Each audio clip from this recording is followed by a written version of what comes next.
Vous êtes sur New World Info, vous avez fait un choix éclairé et c'est l'heure de décryptage. Nous recevons Mamadou Diouf. Avec lui, nous allons parler du Mali. Barkhane passe la main à Munissement, à Kidal. Mamadou Diouf, bonjour. Bonjour Ça Michel. va bien, on espère. La force anti-djihadiste Barkhane a débuté mardi matin la phase finale du transfert de la base de Kidal dans le nord du Mali vers la force des Nations Unies, MINUSMA, et de l'armée malienne, a indiqué l'état-major français. Alors, Mamadou, c'est une étape clé du désengagement militaire français au Sahel. Vous parlez de désengagement, c'est le mot que la France ne veut pas entendre. La France, à travers Madame Parly, dit tout le temps, nous ne partons pas, nous sommes en train de changer de stratégie. Et ils insistent sur le fait que Barkhane n'était pas une force qui avait pour but de venir s'installer au Mali, mais Barkhane est une force pour la lutte contre le terrorisme, pas au Mali, mais au niveau du Sahel. Ils considèrent qu'avec l'évolution de la situation actuelle, il y a un redéploiement de ces forces qu'il faut faire. Et il faut dire quand même, pour dire la vérité comme elle est, ce discours date d'avant le dernier conflit qui existe avec la France concernant la présence ou pas des mercenaires russes de Wagner sur le territoire malien. La France l'avait déjà annoncé puisque la France critiquait le fait que au niveau du territoire malien qui fait plus pratiquement 1 200 000 km², quand ces forces antiterroristes parviennent à vaincre les terroristes sur un espace déterminé, l'armée malienne n'est pas capable de venir occuper et sécuriser cet espace. Et la France disait non, ce n'est pas notre rôle de faire ce travail-là. Nous, on doit lutter contre les terroristes, mais ce n'est pas à nous de faire ce travail. Et c'est dans ce cadre que la France avait déjà dit qu'ils vont replier 3 de leurs bases, dont celle de Kidal, dont le repli est en train d'être effectif actuellement. C'est vrai qu'il reste encore quelques jours, mais ils sont en train de passer la main à la MINUSMA et à l'armée malienne. Alors, Mamadou, soyons clairs. Quel sera désormais le rôle des forces de la MINUSMA, les forces françaises et de l'armée malienne? La meilleure chose que ces forces doivent faire, c'est ce que tous les analystes leur reprochent depuis fort longtemps. C'est de mettre en commun toutes ces forces qui sont sur le territoire malien. Ça fait des dizaines de milliers d'hommes.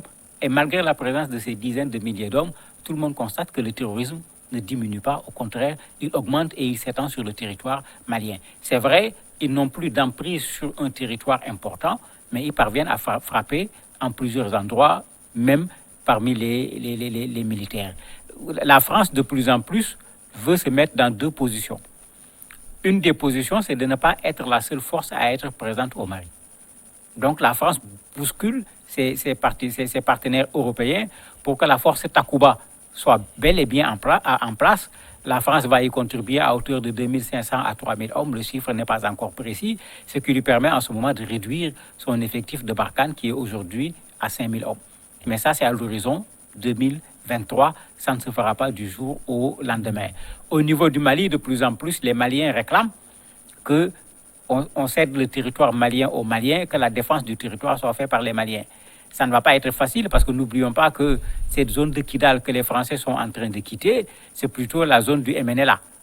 Et la France avait signé un accord avec le MNLA qui avait fait que, quand ils ont reconquis cette zone des mains des terroristes à l'époque, l'armée malienne n'avait pas pu revenir sur cette zone.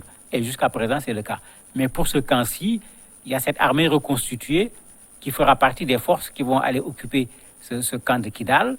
La MINUSMA également y sera. On verra est-ce qu'ils vont pouvoir tenir cet espace comme les Français l'ont tenu pendant un temps. Alors, Mamadou, certains analystes disent que les mercenaires russes seraient en route pour Bamako. Vous avez eu des échos? Oui, on a vu les articles là-dessus qui disent qu'ils sont en route. Mais dans cette affaire, on ne sait plus qui croire.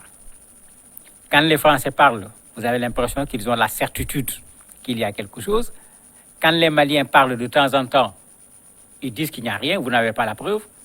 Parfois, ils vous disent, mais nous sommes le Mali, nous sommes indépendants, nous sommes libres de signer des accords avec qui nous voulons. Bon, entre ces trucs, on se rend compte qu'il y a quelque chose. C'est exactement quoi c'est quelque chose-là? Pour les journalistes, c'est ça notre problème. On a des problèmes avec le factuel. L'accord a été signé, certains l'ont annoncé à un certain moment.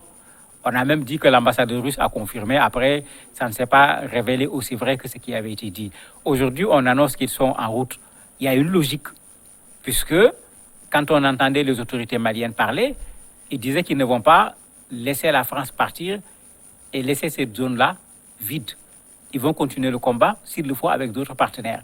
Est-ce que c'est dans cette logique que la France est en train de partir, Wagner est en train d'arriver? Ou bien est-ce que c'est dans la logique contraire, puisque Mme Parlé avait dit à un certain moment, il ne sera pas question que les Français soient sur le même espace avec Wagner. Est-ce qu'effectivement, Wagner est en train de venir, les Français sont en train de partir? Je ne peux pas dire exactement c'est quoi la situation actuellement, mais en tout cas, ça peut être cela, puisque les Français vont quitter Kidal, c'est très clair aujourd'hui. Alors Wagner peut-être au sud, MINUSMA au nord? Mais non, Wagner, comme d'habitude, on vous dira que c'est des instructeurs, c'est des ceci, ils n'iront pas au front. C'est ce qu'on avait dit sur la Centrafrique. Mais en République centrafricaine, ils étaient au front, ils étaient même au devant de l'armée centrafricaine. Ce n'est pas l'armée centrafricaine qui était au devant. Et si ce qui est dit est vrai, est-ce que toute cette somme que le Mali va payer pour Wagner, le Mali va le payer pour rien du tout? D'autant plus que Wagner dit que s'il vient au bout de 24 semaines à peu près, ils auront réglé le problème. Mais ils l'auront réglé comment s'ils ne sont pas sur le front? Ils l'auront réglé comment s'ils ne sont pas sur le terrain? Quand on regarde les déclarations, même dans les déclarations, il y a un peu de contradiction. Ouais. C'est des mercenaires et partout où on les a utilisés, on les a vus sur le front en train de mener non seulement des combats, mais de faire des exactions, comme beaucoup de rapports des Nations Unies et d'organisations internationales des droits de l'homme l'ont démontré en Centrafrique et dans d'autres pays. Alors, le dernier convoi logistique est parti ce matin de Gao. Ça veut dire que c'est fait. Gao, c'est terminé. Bien sûr, tous les Français ne sont pas partis parce qu'il faut, à côté de la passation symbolique, qui est cette colonne qui s'en va, il faut la passation sur le terrain. C'est-à-dire le matériel qui est sur place, il faut que ceux qui seront là soient en mesure de l'utiliser, de l'exploiter comme il se doit. Donc il y a encore des soldats français à Kidal pour faire ce travail. On parle encore d'une semaine, de 10 jours, avant que ces derniers soldats ne partent pour laisser le camp avec la MINUSMA et les soldats maliens. Et progressivement, ça va se faire également à Tessalit, à Tombouctou, puisque c'est les 3 zones où la France a décidé d'enlever une bonne partie de ces soldats pour les redéployer vers la zone des 3 frontières. On parle également de la réduction de l'effectif militaire de 2500, de 3000 à 2500 hommes environ. Oui, ça, la France l'avait dit quand même depuis fort longtemps. Et rappelez-vous, à l'époque, la France insistait pour que le Tchad envoie 2000 soldats dans la zone des 3 frontières, ce que le président Idriss Déby avait fait à un certain moment. Mais son fils vient de reprendre une partie des militaires à cause de la situation sécuritaire au niveau du Tchad. Il y a les autres éléments de la force internationale qu'on attend, Takuba, qui va être renforcée également. Et c'est dans ce cadre que la France considère qu'elle peut retirer entre 2500 et 3000 hommes, pas immédiatement, mais d'ici 2023. Merci beaucoup à vous, Mamadou Diouf. La petite pause, on reçoit l'invité du jour.